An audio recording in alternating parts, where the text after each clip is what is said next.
Just okay, maybe. We've all had moments that break us down, searching for light when the world spins round. But in those cracks, the purpose is born, a new way to live when the old is torn. It's more than a story, it's the rise from the fall, a place where your purpose starts to call. With Dr. Stephenson, wisdom takes flight, turning your pain into hope, into light. Collide with purpose, embrace the change. Every story's got a fire in its flame. Tune in, listen, find your way to take life's hardest hits and turn the page. In the podcast, the truth is found. Collide with purpose, let love abound. From heartbreak to strength, the lessons unfold. It's about how we rise, not the stories we've told. Guests with their journeys, sharing their light. In every collision, there's power in sight. It's more than a talk, it's the wisdom we gain through every struggle, through every pain. With conversations that open the door to purpose, to power, to so much more. Collide with purpose, embrace the change. Every story's got a fire in its flame. Tune in, listen, find your way to take life's hardest hits and turn the page. In the podcast, truth is found. Collide with purpose, let love abound. So come as you are, with your scars and fears. This is the place where the truth appears. Turn your trials into stepping stones. Find the strength to claim your throne. Collide with purpose, embrace the change. Every story's got a fire in its flame. Tune in, listen, find your way to take life's hardest hits and turn the page.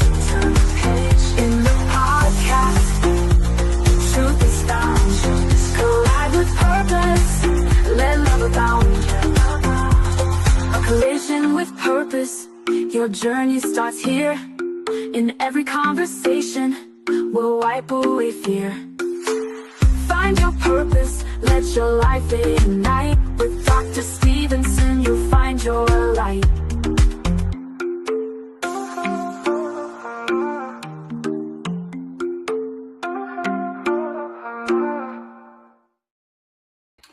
Good morning, good afternoon, good evening, or good night, wherever you're joining us from. Welcome to another edition of Life-Changing Conversations to Inspire Action. Thank you for inviting us into your homes, workplaces, and communities. I am Dr. Laxley. Every episode of this program is built on one simple belief. Meaningful conversations have the power to change lives. Throughout history, some of the world's greatest transformations began with conversation, one that inspired hope, challenged thinking, and moved people from intention to action. That is why this program exists. Not simply to interview remarkable people, but to uncover the lessons behind their journeys, the values that shape them, and the principles that inspire purposeful leadership. Today's guest represents something our world needs more of: leadership rooted in purpose, service, and impact. She has served as an educator, a public servant, a humanitarian, and yes, a community leader. Through every chapter of her journey, she has demonstrated that true leadership is measured not by titles, but by the lives we transform. As you listen today, I encourage you to do more than simply watch. Reflect on your own journey and consider how the lessons shared today can inspire you to lead, serve, and make a difference wherever you are. Welcome to Life-Changing Conversations to Inspire Action. It is my distinct pleasure to welcome our distinguished guest, Honorable Janerose Mutama. Honorable Mutama is an accomplished educator, public servant, humanitarian, and transformational leader whose life's work has been dedicated to expanding opportunity through education, servant leadership, and community empowerment. Her journey began in the classroom, where her commitment to excellence earned recognition of one of Kenya's outstanding educators. That same passion for developing people led her into public service, where she now serves as County Executive Committee member for Education and Vocational Training in NZOIA County, championing quality education, youth empowerment, innovation, and inclusive learning. Beyond government, she's the founder of Nasimiyu Mutama Foundation, supporting valuable learners, women, families, and communities through mentorship, humanitarian assistance, and empowerment initiatives. She also partnered with the A Collision with Purpose movement, 2026 Kenya Outreach, embracing the vision of one mission, one movement, one Kenya, a powerful reminder that lasting transformation happens when people unite around a shared purpose. Her story is one of perseverance. Her leadership is defined by service. Her legacy continues to inspire. Ladies and gentlemen, please join me in welcoming Honorable Janerose Mutama to life-changing conversations to inspire action. Honorable Mutama, how are you? I'm fine, Dr. Laxley. It seemed like just a few weeks ago I was working with you in Kenya. Sure. Only a few weeks ago. Yeah. Now, it is indeed a pleasure to have you on Life-Changing Conversations to Inspire Actions. And today we aim to have a conversation that not just inspire, but lead to action for those who are watching. So before we begin our talk, let us, long before there were awards, long before there was public recognition, there was a young girl with dreams, values, influences, and experiences that would quietly shape the leader you would become.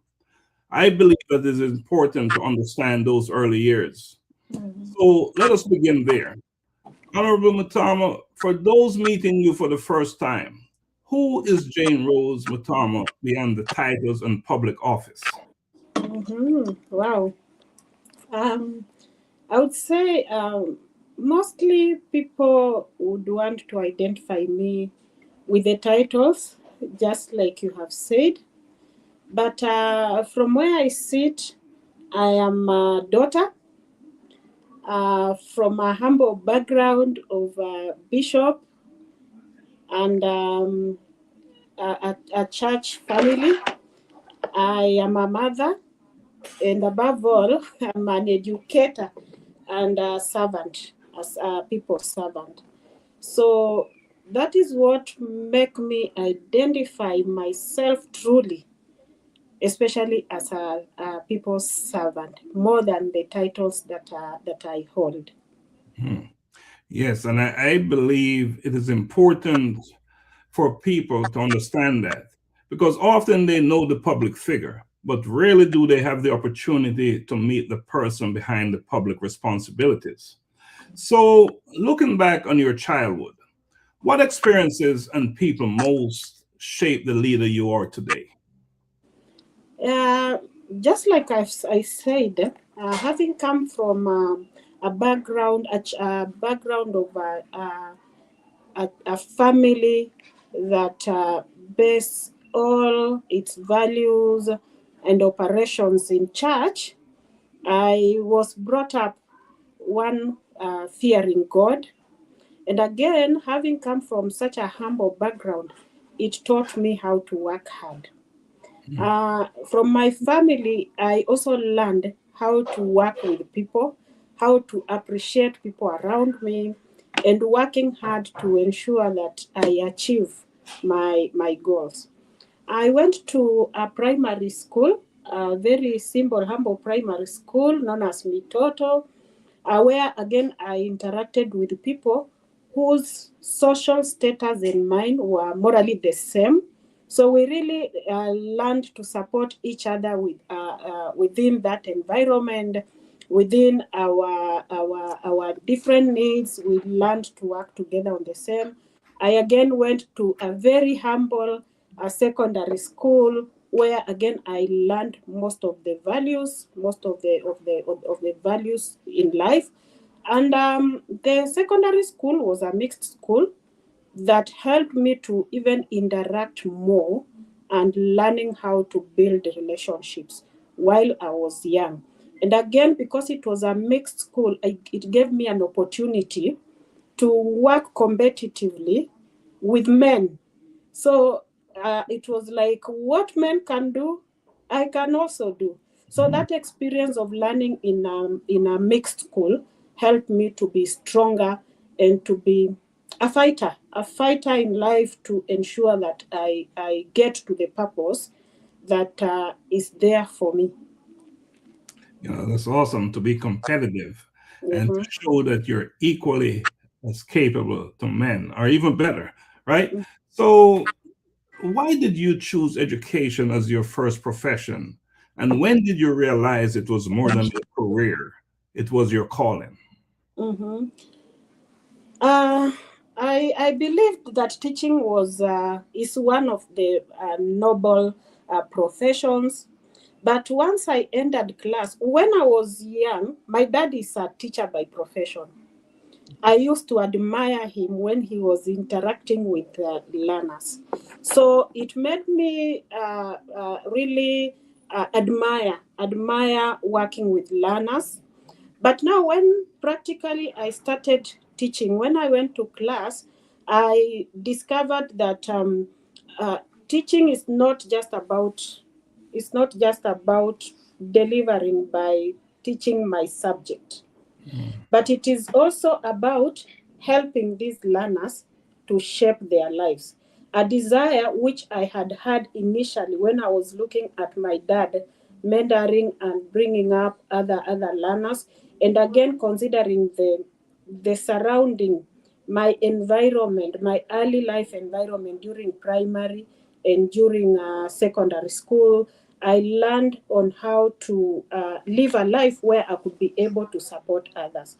So I thought teaching is the only platform that could give me that opportunity to now support other learners to grow up and become better people in life, or become like me, because I was coming from an environment more or less the same as the environment most of the learners are operating from.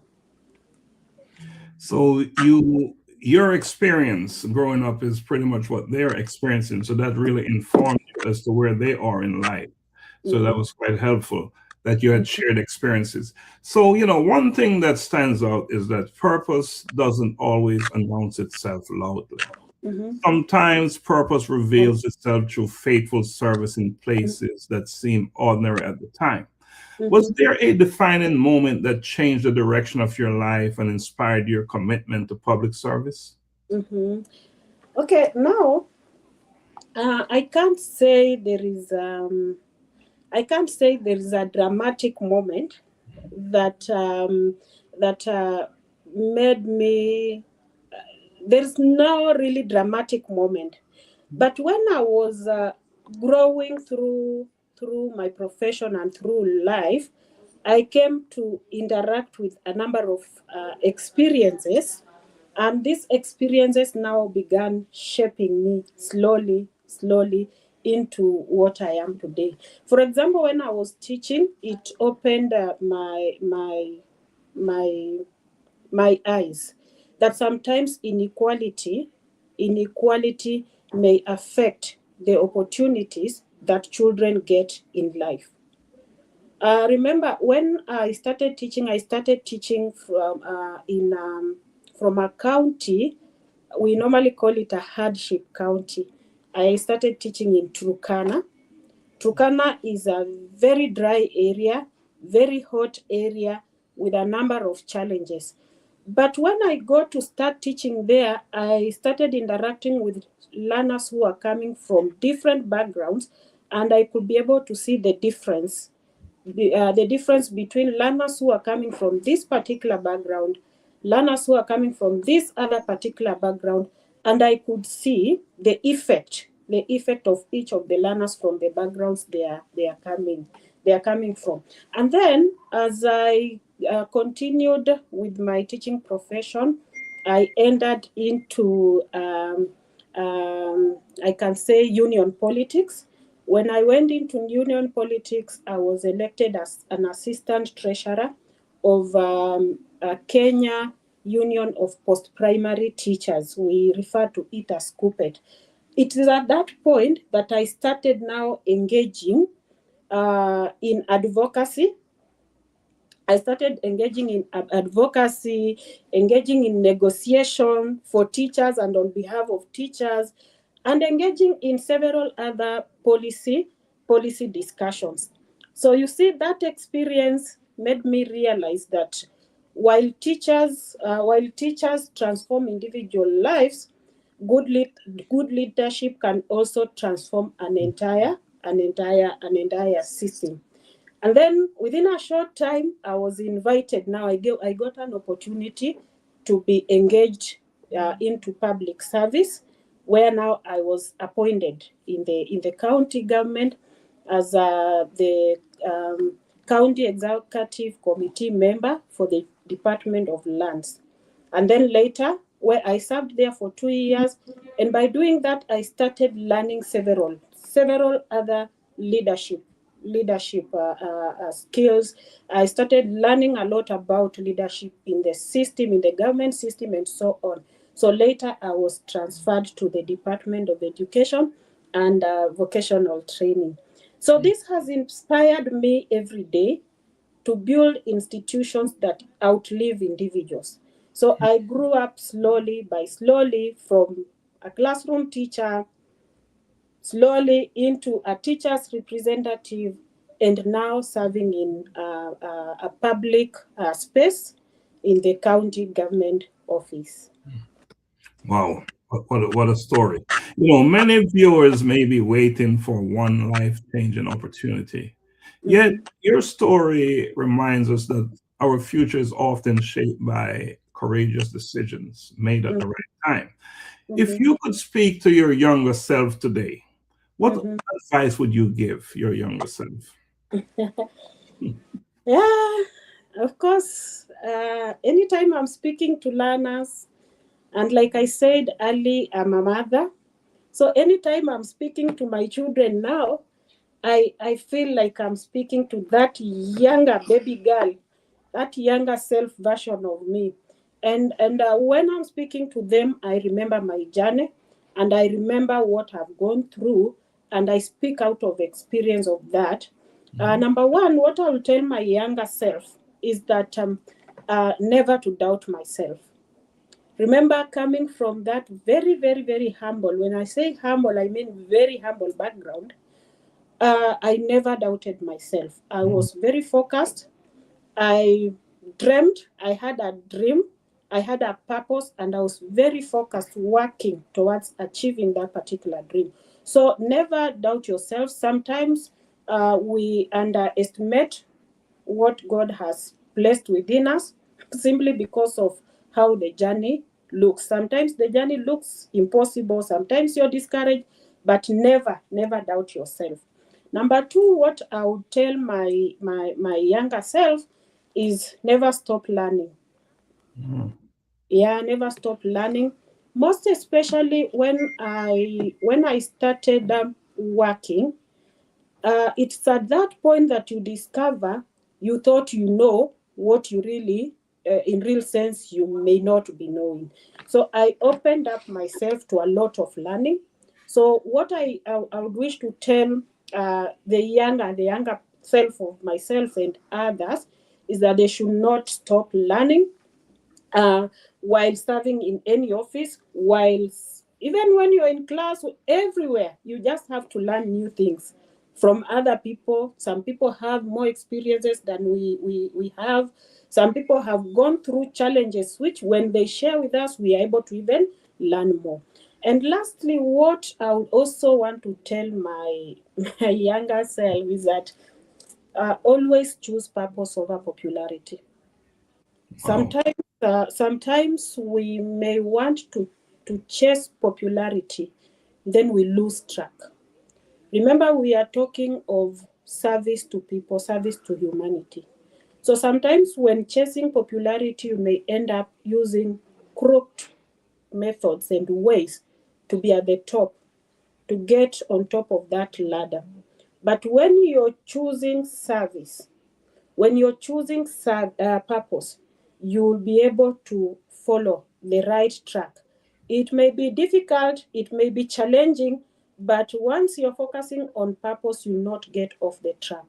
But once you are going by popularity, most of the time you find yourself going far much way off the track, and at the end of the day, you'll not be able to give the service to the people as required. You know, never stop learning. Big lesson. Big lesson, not just for students, but for all of us, right? For all of us. Now, one of the things that I have come to appreciate over the years is that leadership doesn't necessarily begin in boardrooms, and it doesn't begin in government. It doesn't even begin when someone gives you a title. Leadership begins the moment you realize your life is no longer just about you.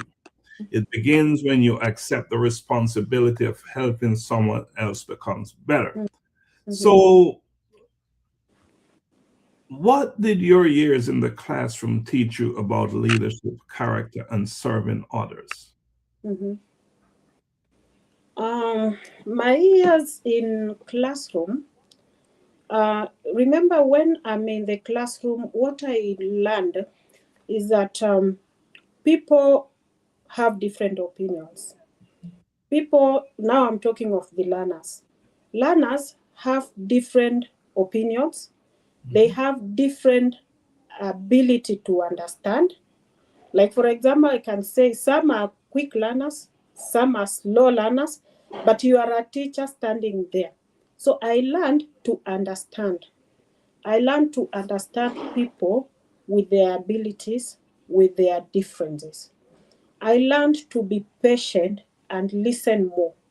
Because as I listen more, I'll be able to understand and get exactly what is in the mind, what is in the heart, what is the understanding of the particular person I'm dealing with. That is when it comes to teaching or classroom work. But now, what I learned is that is a true reflection of what is outside in the community. For example, now when I am now serving in a leadership position, but I'm experiencing the same, that which I used to experience in class is exactly what I am experiencing.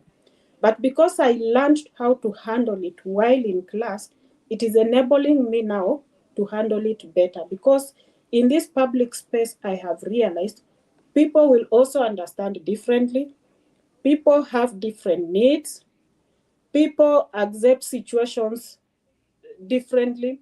People are coming from different environments. So I have learned how to work with these different people in the society by listening to them more, by understanding their feelings, understanding where they're coming from, their environments, understanding their abilities, and so on.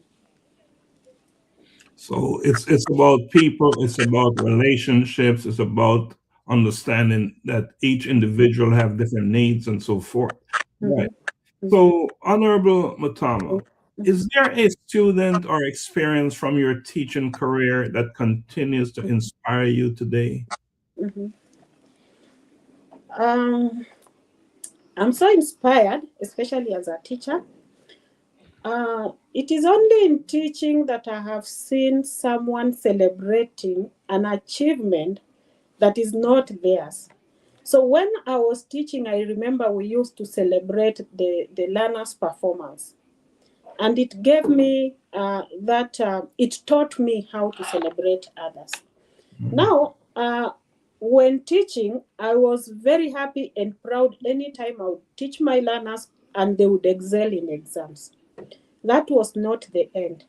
Nowadays, I'm so proud, very proud. Anytime I come across my learners whom I taught, and now they are very responsible citizens.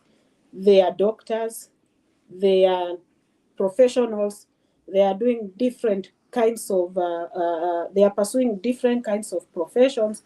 I'm walking to a hospital, I find my student whom I taught in secondary school is there as a doctor to treat me. I work somewhere, I find my students in very, very, very powerful positions, serving people, and I get that opportunity to be served. To be served. That gives joy to my heart, because now it means I mentored somebody into something. Some of them are very good parents, they are very responsible Kenyans. That makes me very proud. Wow. Years may pass, students graduate, and of course, life moves on, but yet certain moments remain with us forever.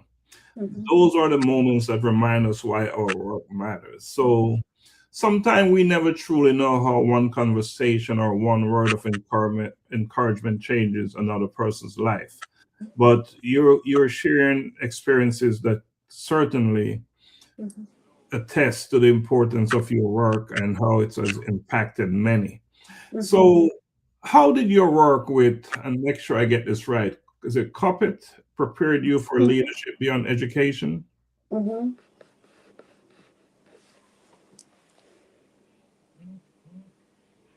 Pardon?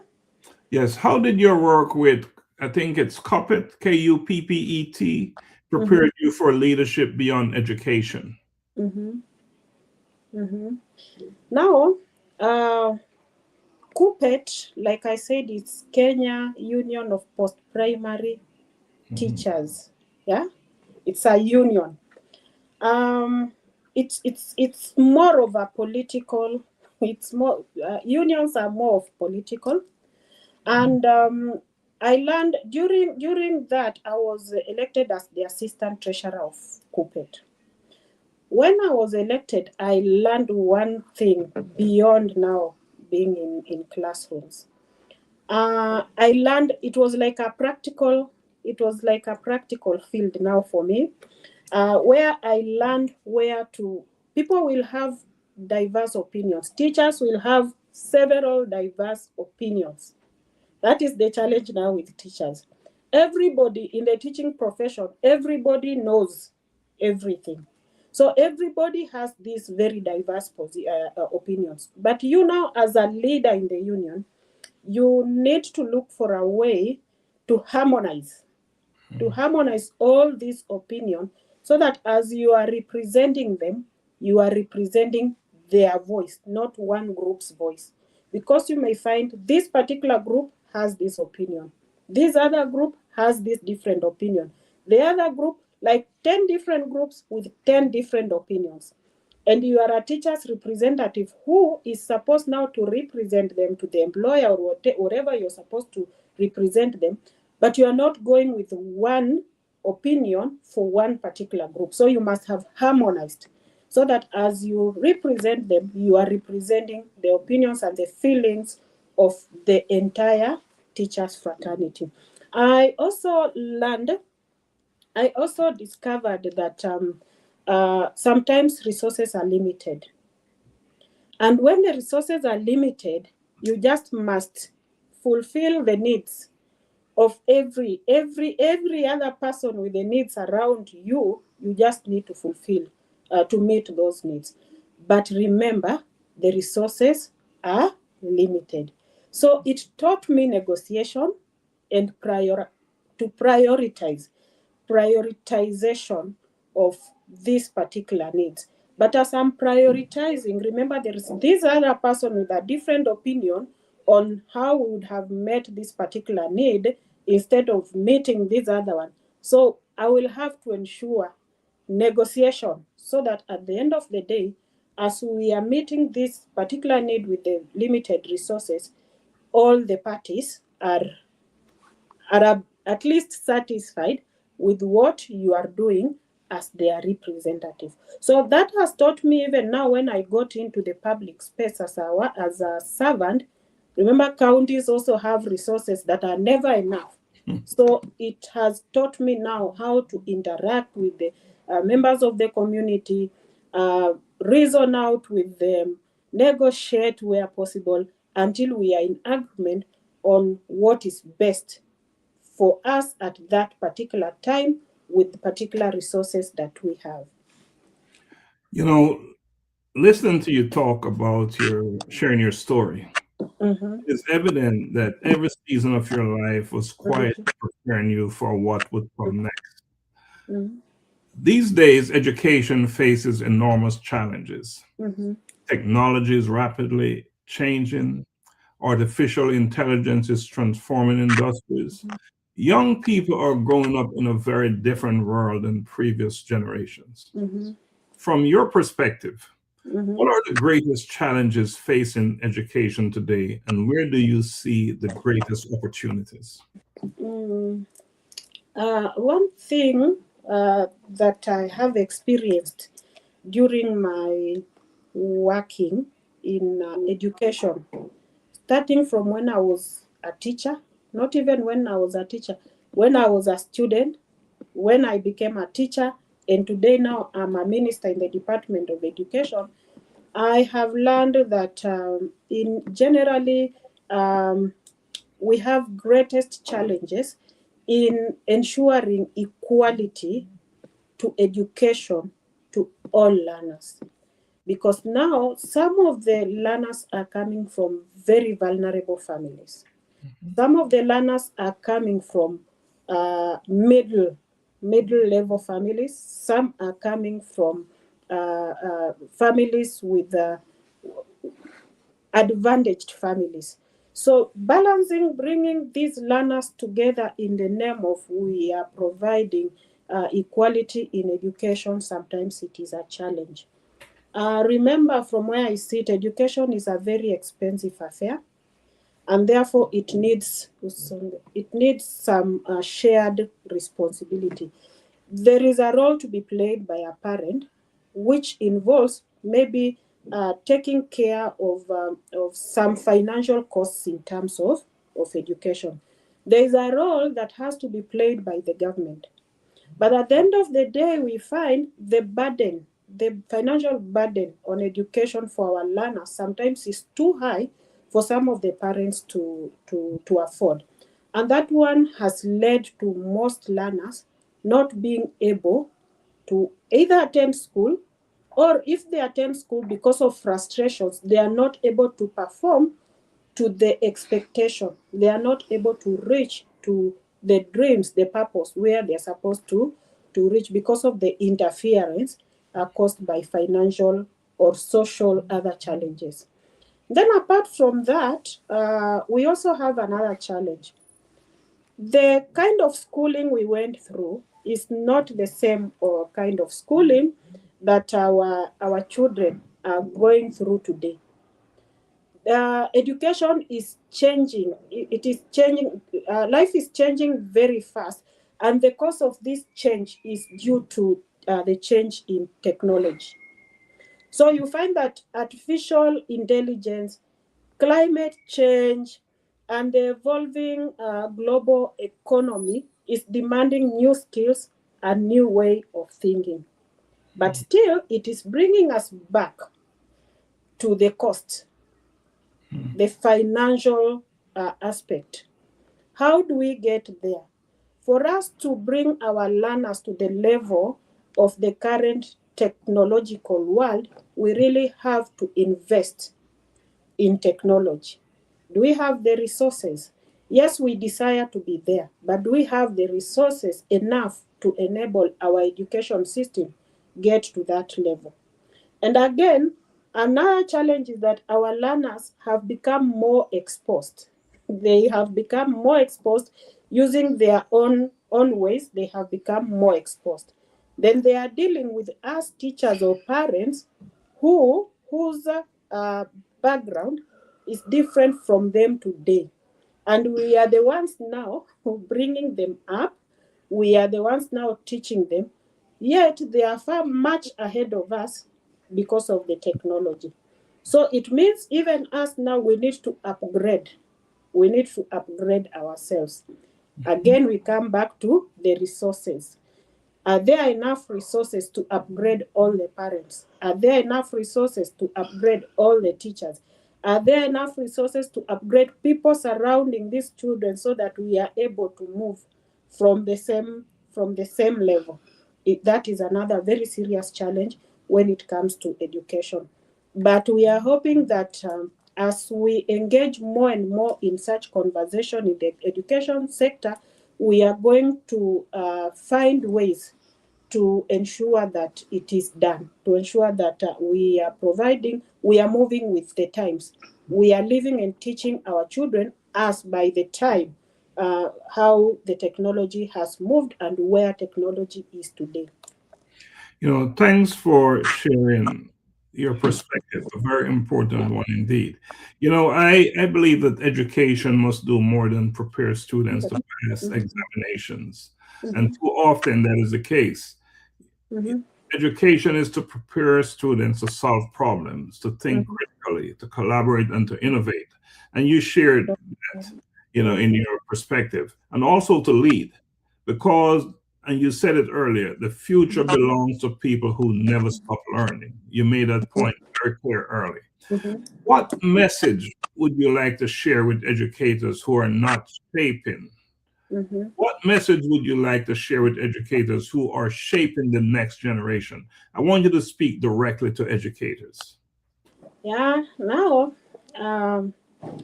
like I said earlier, education is the best profession. Education as a profession is the only profession that creates every other profession. Every professional has gone through the hands of an educator. And before before this child becomes a doctor, before this child becomes a president, before this child becomes an engineer, they must have gone through the hands of a teacher who believed in them even when they were not aware of themselves. So education to me is the very noble profession. However, sometimes teachers go through a lot to mold these children from that which they were to what they are supposed to be. Sometimes a learner is never aware of their future. They are never aware of what they want to be. They are never aware of everything surrounding them about tomorrow. But it's only a teacher who may see what is in this child, and then they start mentoring that child towards that. Our teachers have faced a lot of challenges when they are mentoring these learners. It is not easy. I have walked that journey myself. I understand the sacrifices teachers make, the long hours, and the emotional investments that is required to mold these children. But in every lesson that you teach this child, every learner whom you're teaching, you are encouraging them. You are encouraging them day by day. You may be going through different other challenges, but when teaching is your calling, every time you keep encouraging the child, you keep uplifting the child, and by doing that, you end up contributing to building a stronger nation. When we are building these stronger children, we are building a stronger nation. So I want to encourage the teachers, irrespective of the challenges they go through, irrespective of the sacrifices they make, irrespective of the emotional investment they make for these children.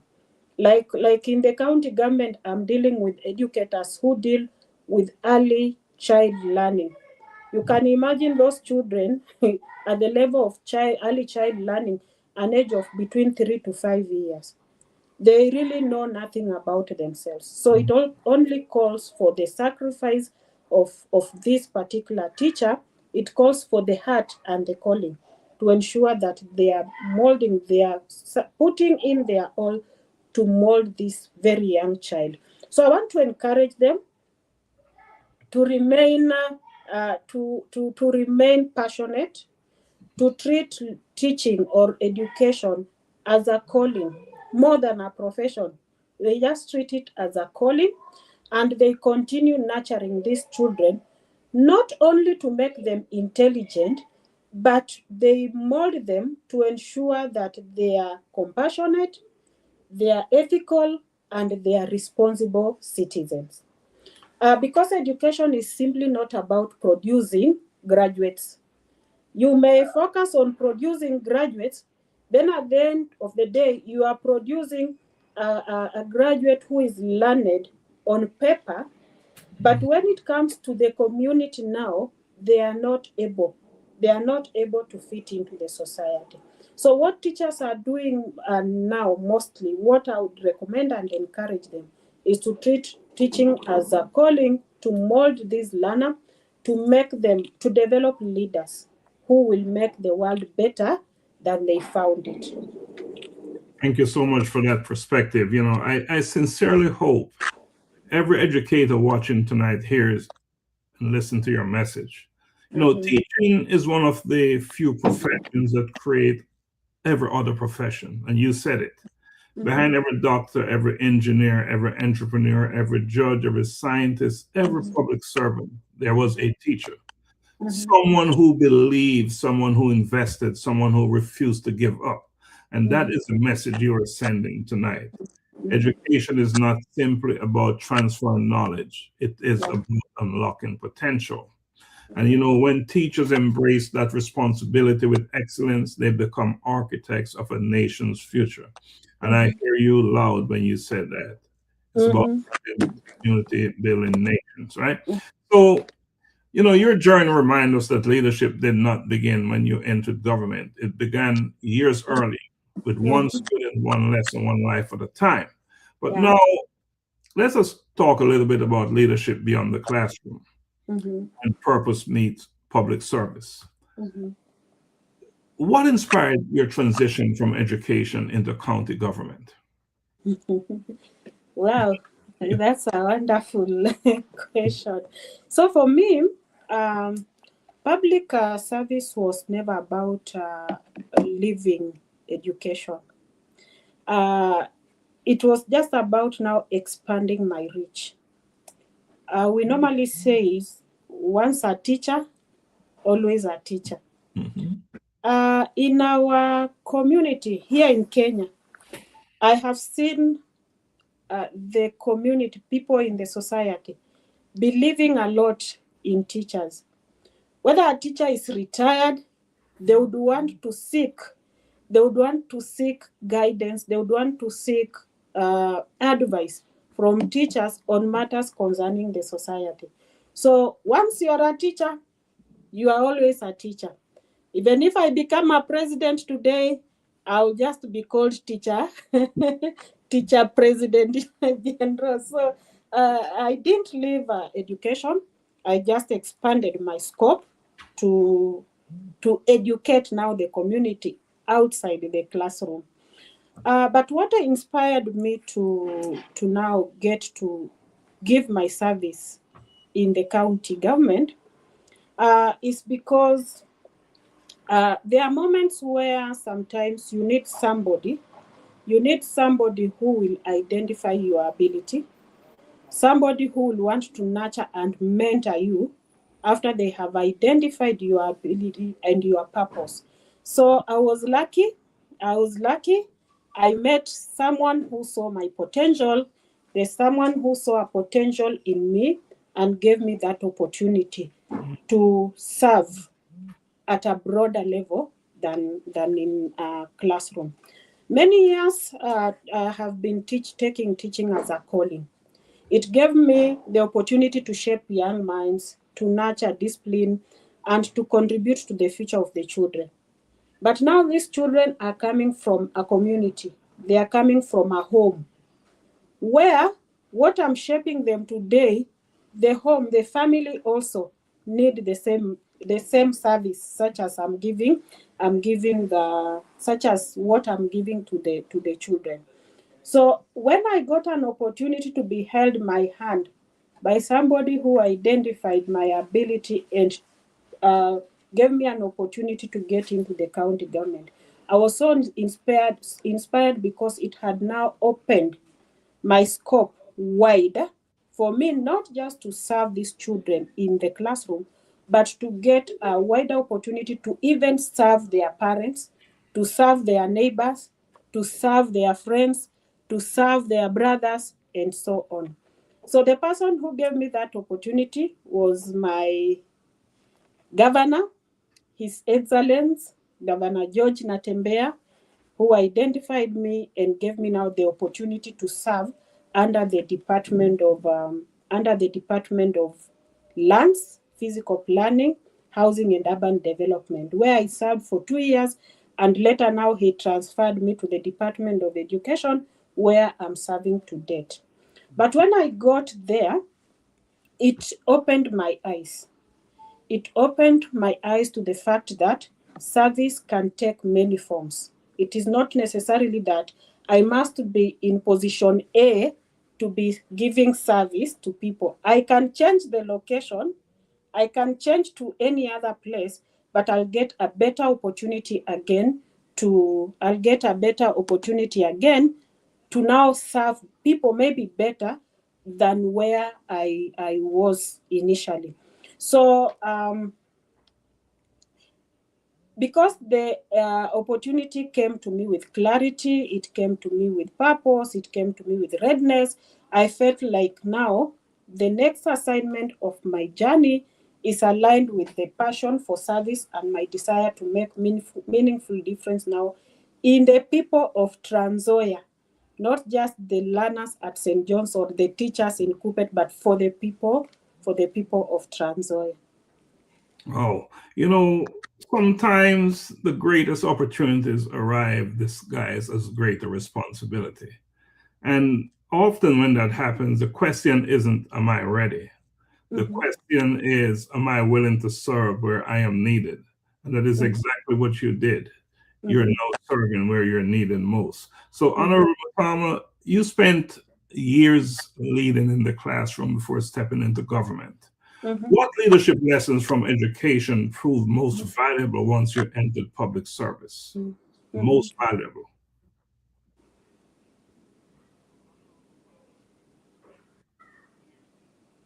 Pardon? Yeah. I've said you spent years leading in the classroom before stepping into government. What leadership lessons from education proved most valuable once you entered public service? Wow. The first very important lesson I learned is preparation. Remember, as a teacher, you need to prepare before you go to class. We prepare lesson plans. We prepare several other documents, schemes of work, and so on before going to class. So this thorough preparation before I attend to my lesson mattered a lot. And because now I learned preparing, it has helped me now to when I got into this public office, I used the same experience of preparation. It gave me the same discipline. Behind every successful program in the government, it requires planning, very careful planning. And remember, in high school, we were doing lesson plans. And you must have done a lesson plan before going to class. So it taught me to plan. So in government, we do a lot of careful planning. We do a lot of consultation. Before I would go to class, I would read several books. I would refer from several books so that by the time I'm downloading the content to the learners, I'm sure of what I'm giving. The same applies to government. You must just do a lot of consultation, then you execute that which you planned for. So that is the greatest lesson I learned. And again, I also discovered that communication is also invaluable, very, very important. Because when you're teaching learners, you need to explain the context. You really need to explain in the simplest way until they understand. I remember I said the learners' understanding sometimes is at different levels. Some are quick learners, some are slow learners, some just have attitudes. You're teaching and they have different attitudes, they have different opinions. So I learned to ensure that I give priority to communication. So in government, leaders communicate policies. So I have to ensure that the policies are communicated in a very clear way to the citizens so that they understand.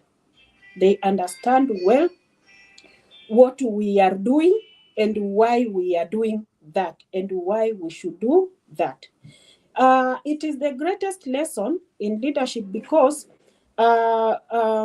leadership is not just about delivering as long as you have delivered. Remember, in leadership, we must help others to succeed.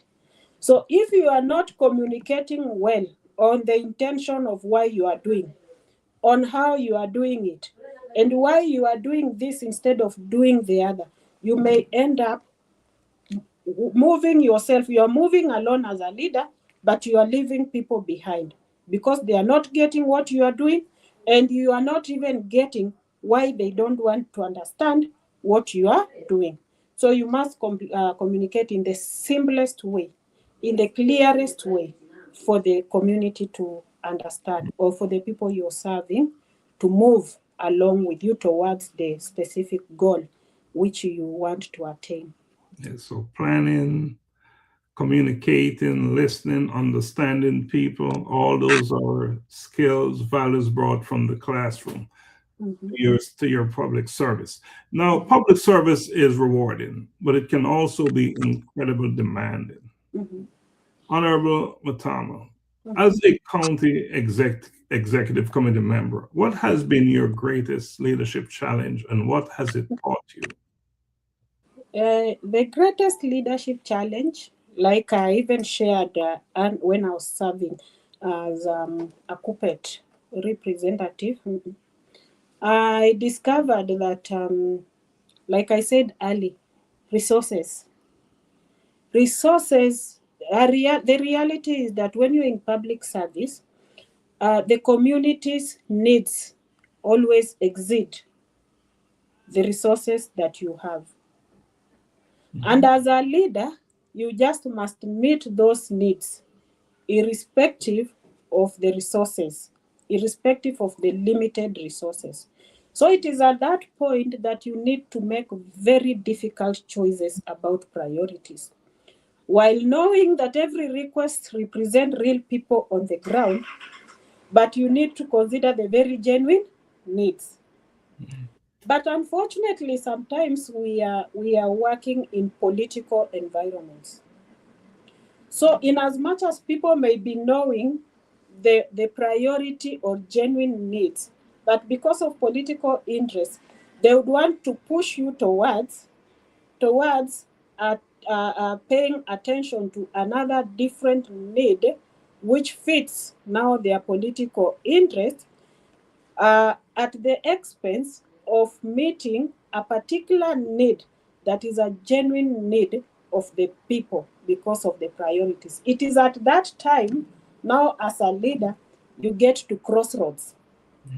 You get to crossroads and you need to now make very tough decisions. You need to forego one, you need to sacrifice one and do the other one. Such a responsibility is never easy. It has taught me that leadership is not about pleasing everyone. Because at the end of the day, if I have not met your needs, of course, you'll be dissatisfied with me as a leader. And those whom I have met their needs, they are satisfied with me. So what do? I'm at crossroads. It is at that point that I just make a decision basing on I should not please everyone.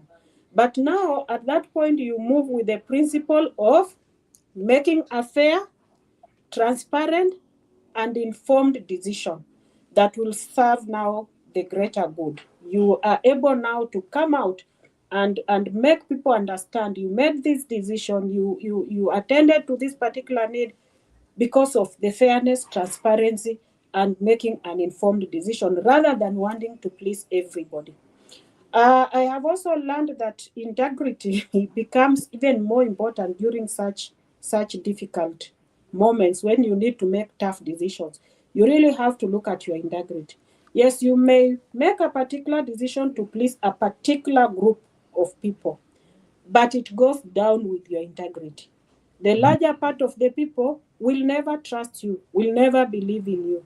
So you have to again consider the integrity when you're handling such very tough decisions in terms of serving people with limited resources. So you can't please everyone, but integrity, transparency, clarity, very important to Yeah. maintain those. Now, your work has earned national recognition for excellence in public service. Mm-hmm. Awards certainly acknowledge achievement, but true leadership goes beyond recognition. How do you, Honorable Mutama, how do you personally define success? From where I sit, like I shared earlier, my purpose in life is to serve. And service is not about holding positions. Service is not about the titles. It's not about the awards. But anytime I make an impact in somebody's life, to me, I treat it as success. Anytime I am serving people, I'm serving them to their needs and they get satisfied. From where I sit, I treat it as success.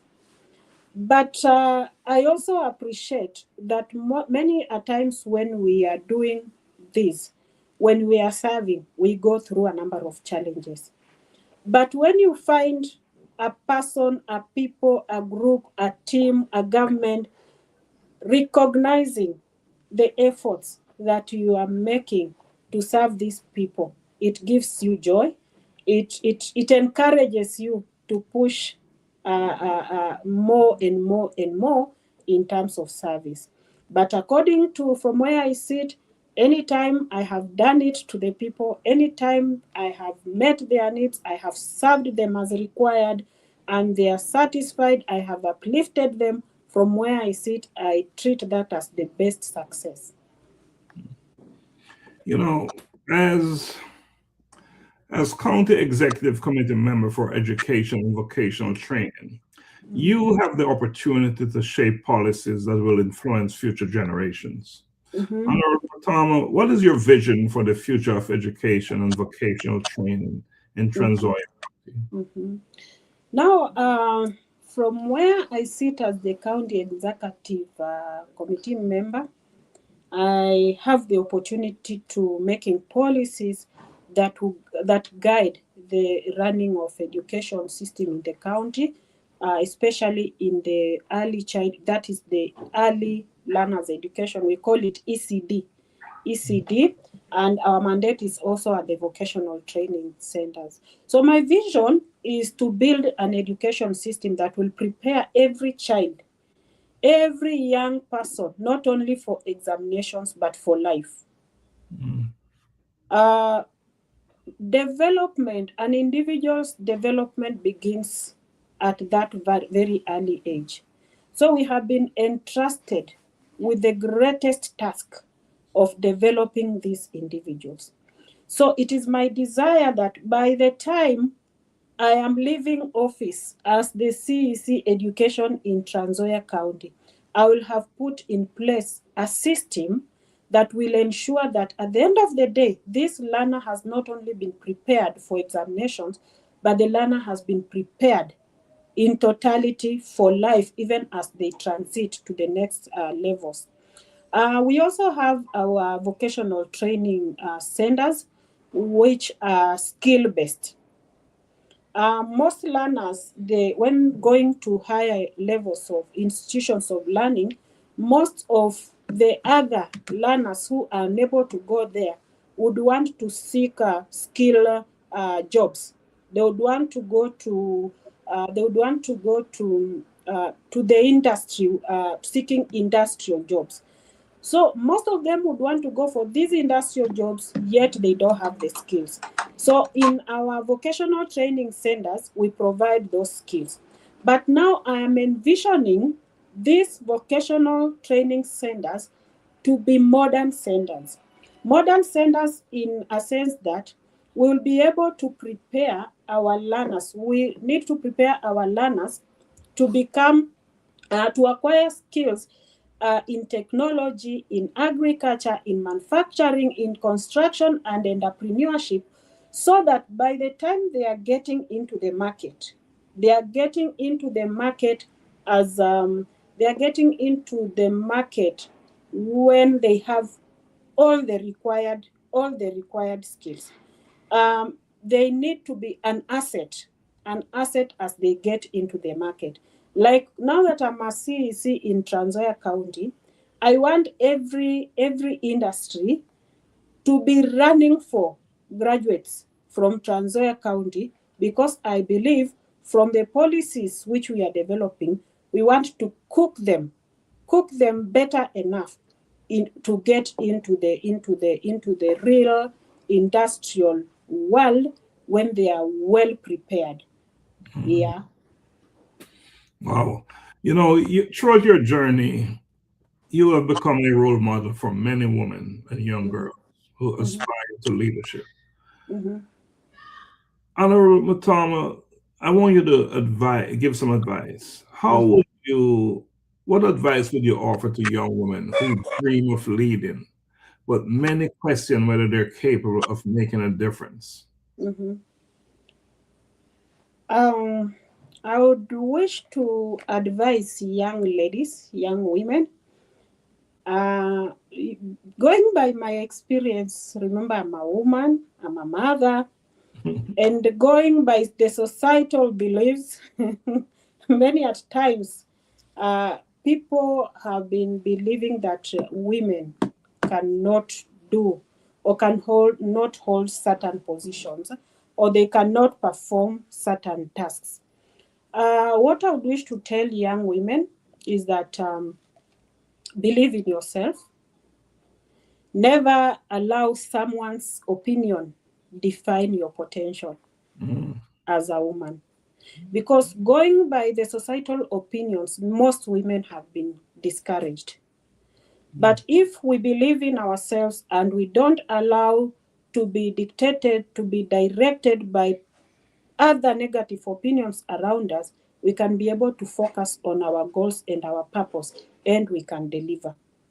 Again, I would wish to advise women that as we strive to get into those opportunities, as we work in those spaces which we have gotten opportunities to be in, we must maintain our integrity as women.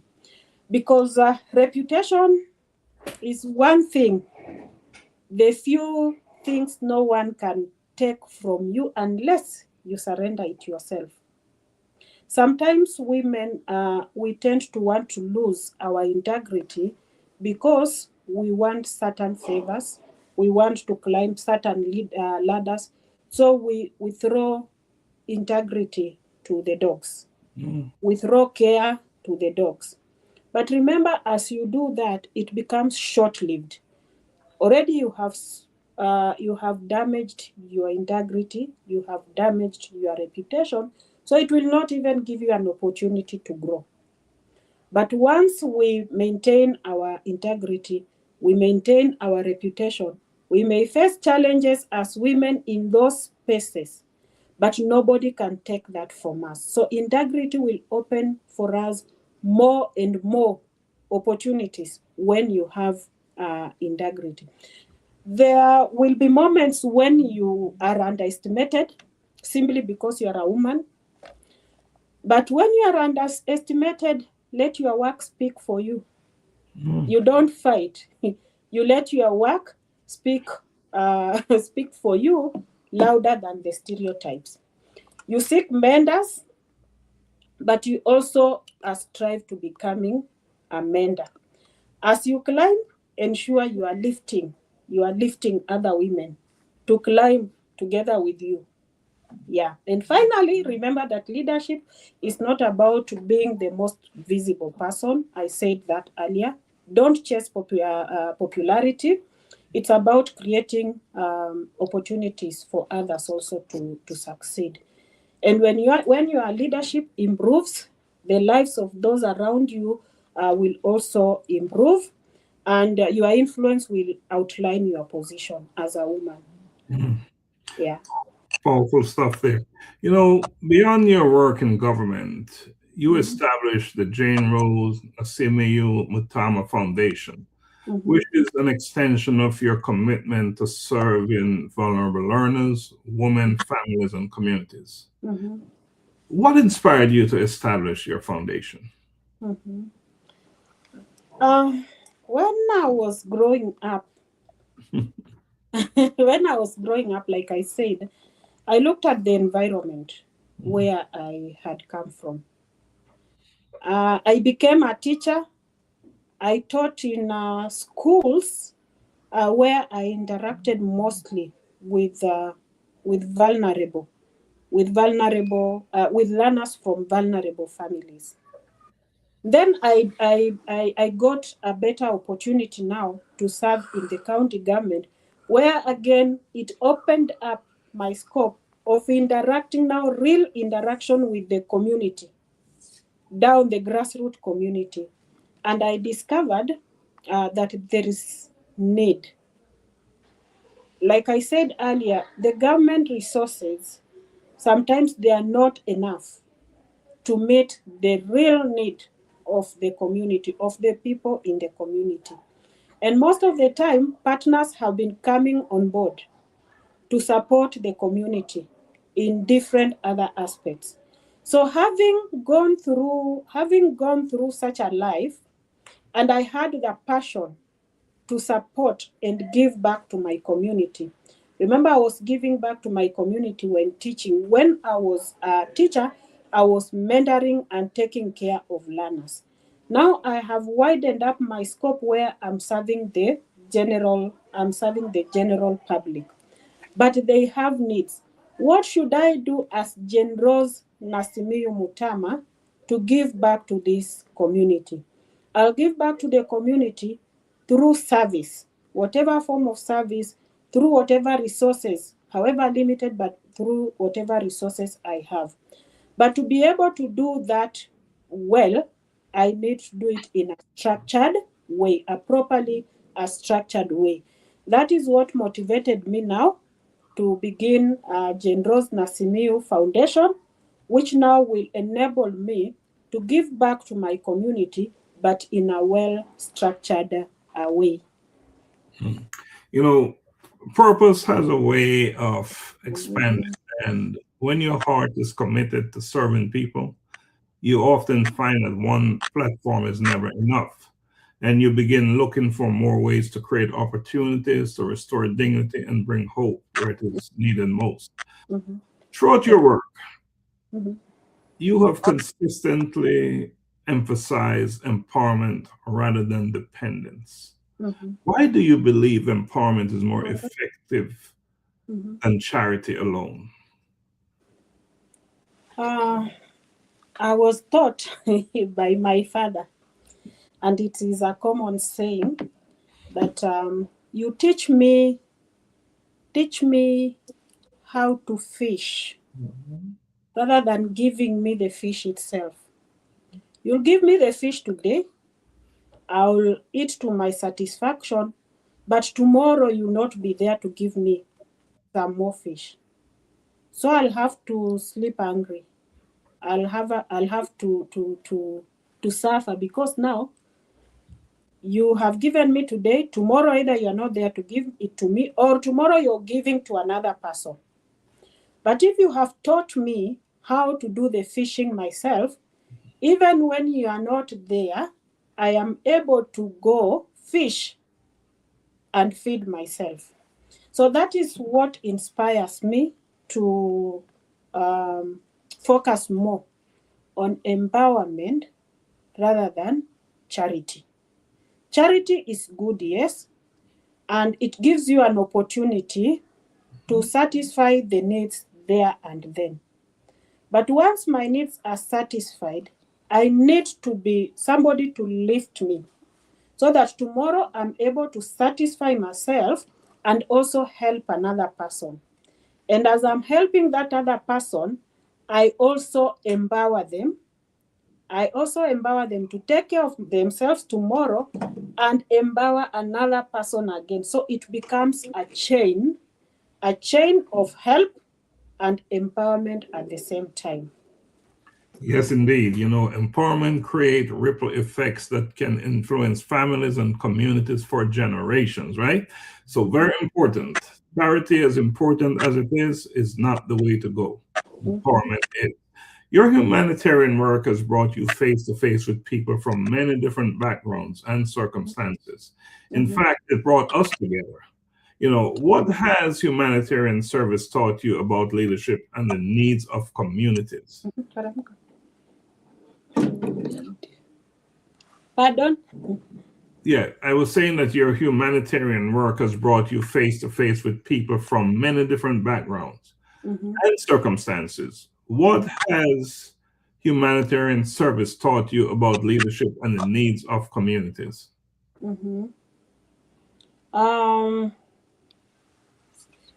Humanitarian acts have taught me one thing. Remember, people's needs are at any time, they just must exceed what is available. And when they exceed what is available, it means you cannot be able to give back alone to satisfy that particular need. Like I even said, the government has resources that have been assigned for particular needs for the people. But these resources are never enough for the very people. It is at that point that we now treat meeting these needs as a shared responsibility. A particular party may handle need number one, another party is handling another different need, another party is handling another different need. Or one party is handling this particular need, but because it is not enough, they would need a helping hand to boost them in order to satisfy this other particular need. And it is at that point that it is very important to embrace partnerships when it comes to humanitarian acts. And again, you may find one partner is specialized in this particular service on humanitarian act. Another different partner is specialized in another different way for another humanitarian act. So if we come together to collaborate as different partners, we have government, we have we call them NGOs, non-governmental organizations, we have churches, we have private partners, we have foundations, we have movements like a coalition of purpose. So when we come together, we unite together towards a particular goal. At the end of the day, we may be able to now handle that gap of needs exceeding the available resources. I may take an example like now, the coalition of purpose, a coalition with purpose movement. When they came to Kenya, we were having particular needs in our respective schools. But looking at the county government's budget, we are able to meet those needs, but not in all schools at a go. But you get to one particular school, you find the need is so there. Yet, the government has limited resources which have already been allocated in different other schools. So when a coalition with purpose, you will allow me use an example of Kapchepsir. A coalition with purpose are putting up a toilet, a latrine for learners at Kapchepsir. So it is going to meet that particular needs. And the county government is also putting up another latrine in a different other school. So at the end of the day, you find because of the partnership, because of sharing the responsibilities, we are able to meet our people's needs satisfactorily. If you don't mind, I'm going to play a video of just what you talked about the toilet project, which you have been so instrumental in helping us and pushing it forward. Let's play a video here. And you can talk through the video if you want. These are some of the materials been delivered to the project here. Yeah, that is the day materials were being delivered at Kapchepsir Comprehensive School. That is cement, courtesy of the Collision with Purpose. There, it's myself. We are doing groundbreaking and laying the foundation for the pit latrine at Kapchepsir. Those are the contractors at work. And that is you heading towards the website there. Then we are coming in. That is myself. Then we have, we are just trying to check on the progress of the work.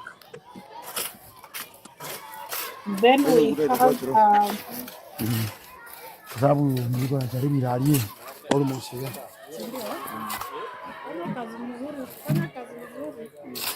those are contractors we are interacting.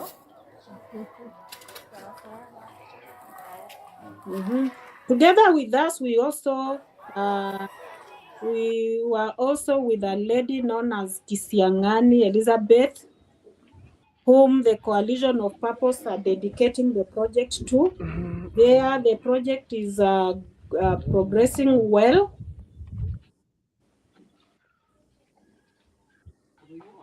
The latrine has been roofed, plastering has been done.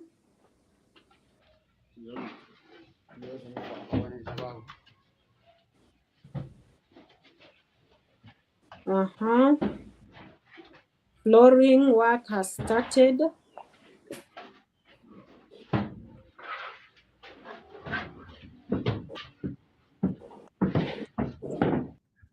I should add that the project is so advanced now. The tiling is in, and it's about painting now. And Elizabeth is watching the show, by the way. She's online. Wow. But that is not the only thing we did with you. When we came to your office, we came to your office, and there you are posing with some of the team members. Wow. Yeah, this is the day you visited my office. This is actually the first day I met you. You visited our office. This is our initial meeting. Yeah, our initial meeting. And then we visited St. Columban's Special School of the Deaf. Sure did. Yeah, where the Coalition of Purpose was able to visit. The Coalition of Purpose was able to donate a lot of stuff to those vulnerable learners and promised to buy shoes, school shoes. There was a need for shoes. So the Coalition with Purpose pledged to buy shoes for all the 94 learners in that particular school, the St. Columban Special School for the Deaf. And then later we went to an orphanage where the Coalition of Purpose also donated a number of a variety of items to those participants. Why have you done?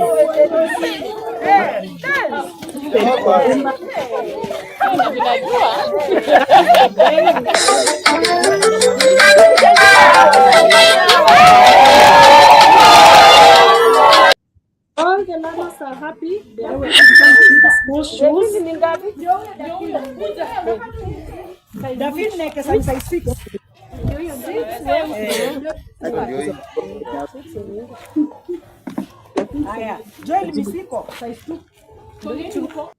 So what what feelings did that bring out of you when we asked you to join us and you were so gracious and you accepted and you spent the entire day with us when we went to the school? You shifted your schedule, you joined us, we worked together as a team, and you talk about partnership. So how did you feel that day when we spent time working with the students? One, we are a government that embraces partnership.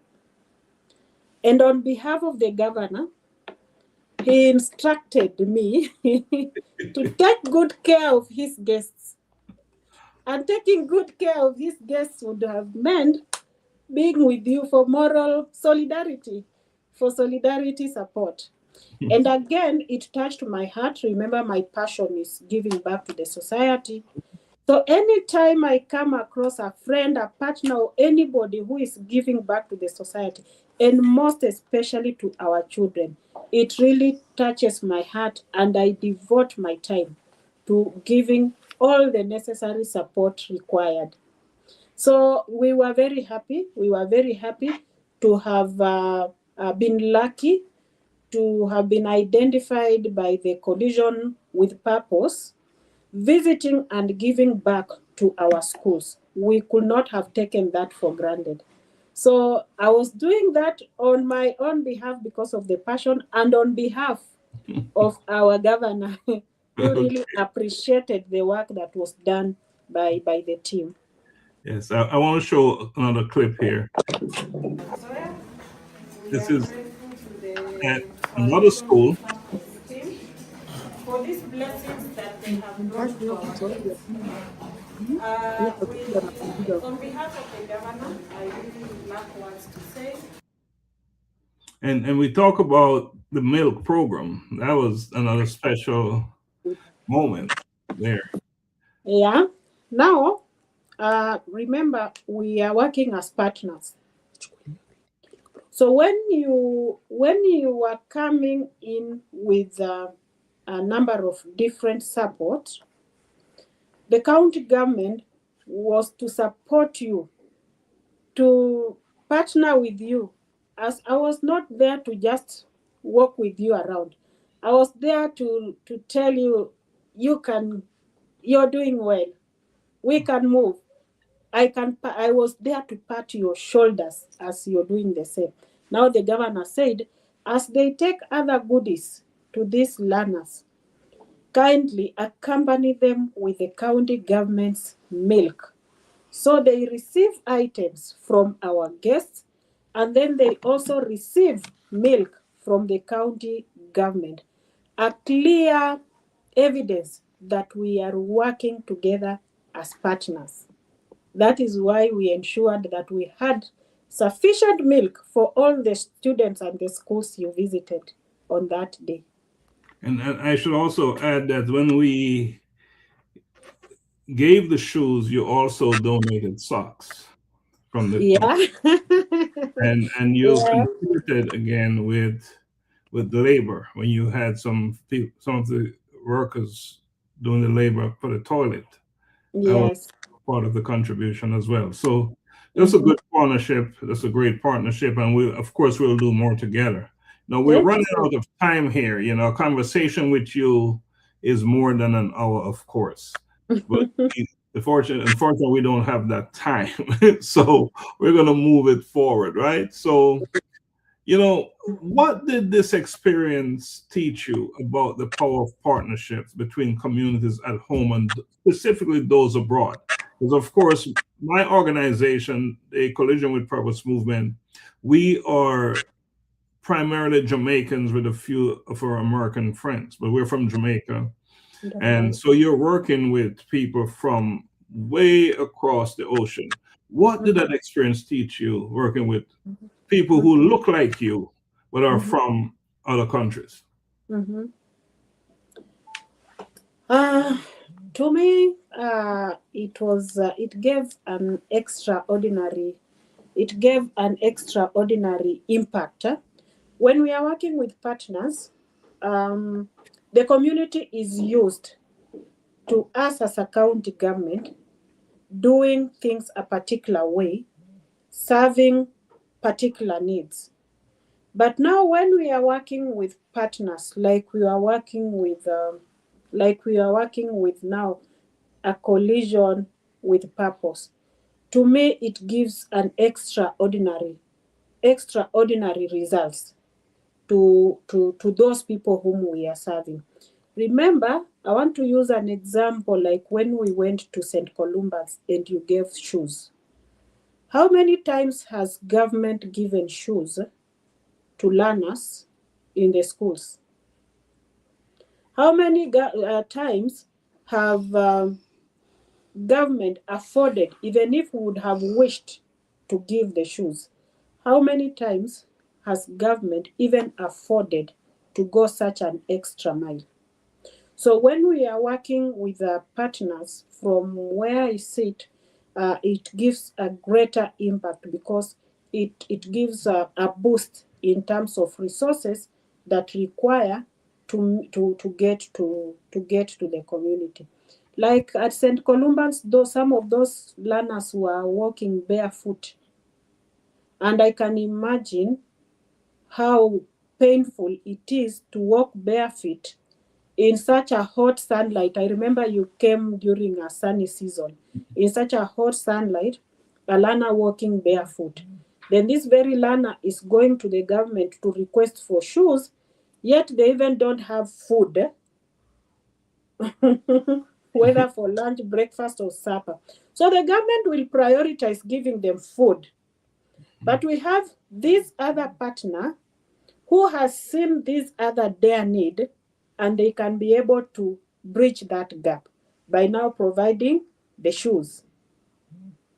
And several other partnerships, which, like for example, the Collision of Purpose have done for our several other schools.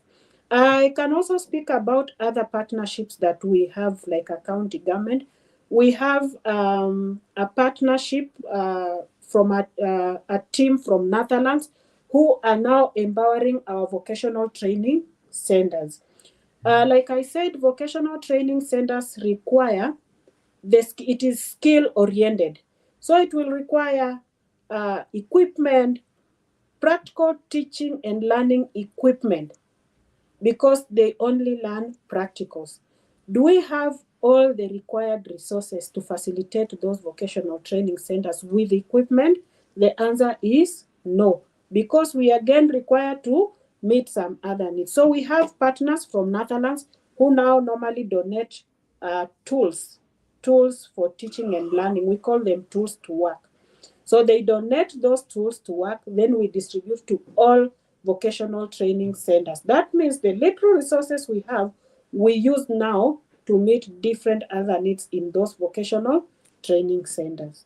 So as a county government, we are really open to partnerships, and we embrace partnerships wholeheartedly, because it's only through partnership that we'll be able to meet the required standards of education, both at the level of ECD and at the level of vocational training in our county.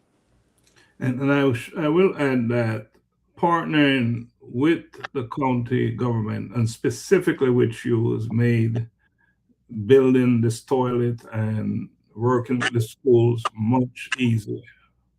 It was a pleasure to work with you on these three projects that we did. And we look forward to doing more work with you and the county. All right, so as a final question, because we've really used up our time here, years from now, as many years as you want, your title will be gone, your awards may gather dust, future generations may never know the positions you held. But if they could remember one thing about the way you live your life, what would you hope that would be? Years to come. Now, first of all, I'm so grateful to have been given an opportunity to serve today. But as I'm serving today, tomorrow I will not be in the same position. I may be serving, yes, but in another different position. Or I may not be serving tomorrow or in the coming future.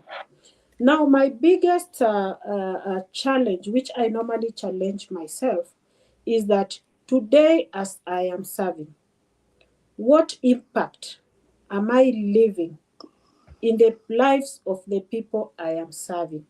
What are they going to remember me tomorrow for? Like I said earlier, some few years ago, I was in the Department of Lands. I served there. Today, I'm in the Department of Education. What are the people I served in the Department of Lands remembering about me? What impact did I leave in their lives? Today, I'm serving in the Department of Education. What impact am I leaving in the lives of these children or in the life of this community? What are they going to remember about me in the next 100 years?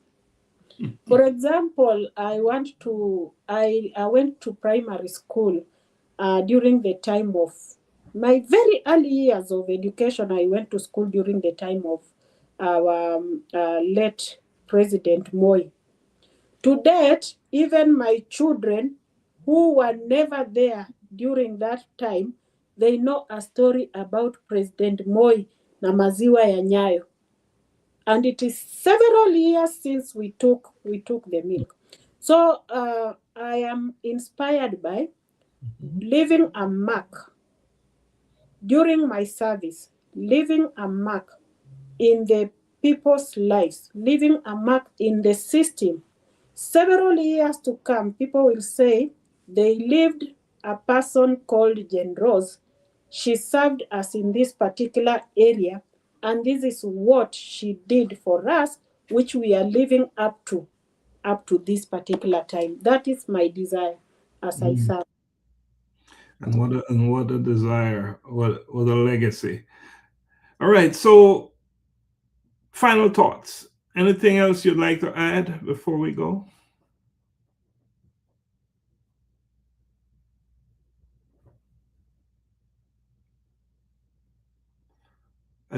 I think your thing is muted. Please unmute your. Oh, I would love to leave a message to people who are listening to this conversation, or those who will interact with our videos maybe later, or those who will be able to read about us, that they have to remember that extraordinary impact. As we serve, we need to ensure that we impact the people's lives or the lives of the people we are serving. But extraordinary impact begins with ordinary acts of faithfulness. As you're serving from the word go, you need to be faithful in that particular service. You don't need to have a prominent position for you to make a difference.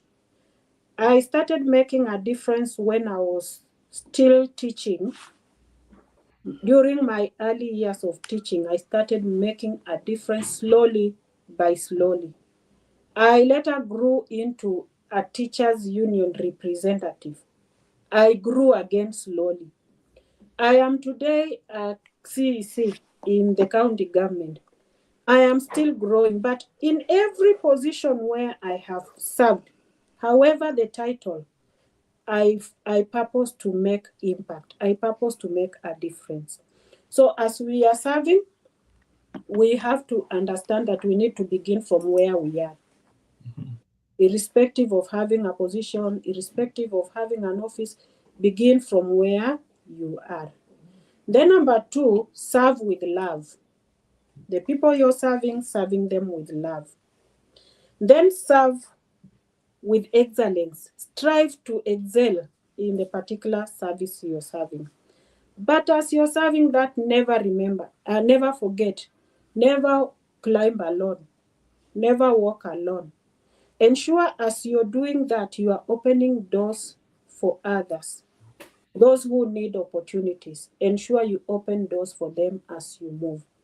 And again, never underestimate the power of kindness, because many lives are changed through kind gestures. When you are just kind, even in your talking, you just transform somebody's life, and you need to be consistent and compassionate. Leadership is not reserved for a few. Leadership is for all of us. It's not reserved for those who are in these particular positions. It belongs to everyone who chooses responsibility over excuses, and service over self-interest, and hope over despair. So, if my journey has encouraged somebody in this story, the conversation which we have made, I want to assure them that no dream is small. And what is guided by purpose must come to pass. Yeah. What a way to end your insight. What is guided by purpose must come to pass. Before I give my final thoughts, I just want to read something here. Honorable Janerose Mutama, I love this talk. You are great and always been there for me as one of the vulnerable people in the county fighting cancer. You are great. And that is from Elizabeth Sitawa. She's saying that to you in the comments. Wow.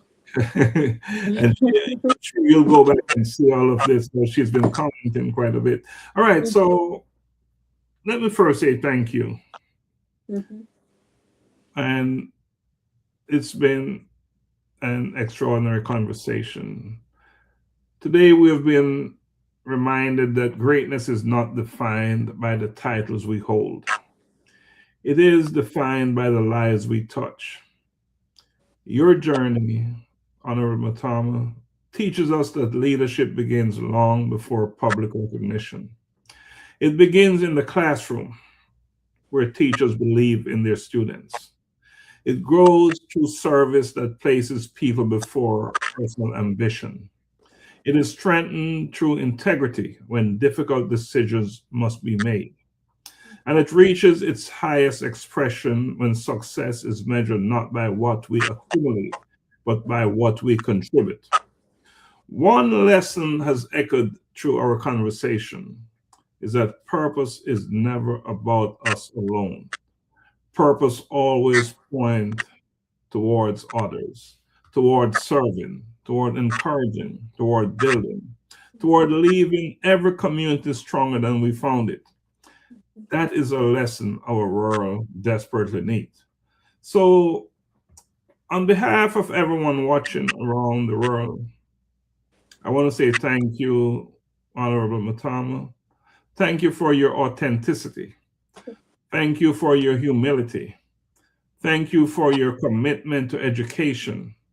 Thank you for your leadership in public service. Thank you for your compassion toward communities. And thank you for reminding us that leadership is not measured by authority.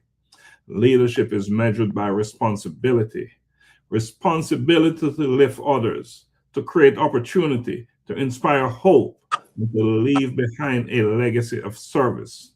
And to our viewers, thank you for spending this time with us. My hope is that tonight's conversation has challenged you to think differently about your own life. Perhaps you may never hold public office. Perhaps you may never receive national recognition. But every one of us has the opportunity to become a leader within our own sphere of influence. Lead your family, lead your workplace, lead your classroom, lead your community, lead with integrity, lead with compassion, lead with purpose. Because every act of kindness matters. Every life you encourage matters. Every opportunity you create matters. Never underestimate what God can do through one person who chooses to serve faithfully. Thank you for joining us for another edition of Life-Changing Conversations to Inspire Action. Until next time, I want you to remember this. Purpose is discovered through service. Leadership is measured by impact, and one conversation can change a life, but one life can also change the world. I am Dr. Laxley, and God bless you. We'll see you next time on Life-Changing Conversations to Inspire Actions.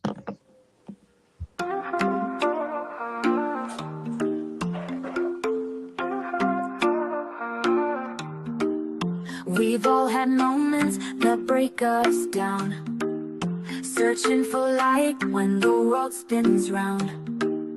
But in those cracks, the purpose is born, a new way to live when the old is torn. It's more than a story, it's the rise from the fall, a place where your purpose starts to call. With Dr. Stephenson, wisdom takes flight, turning your pain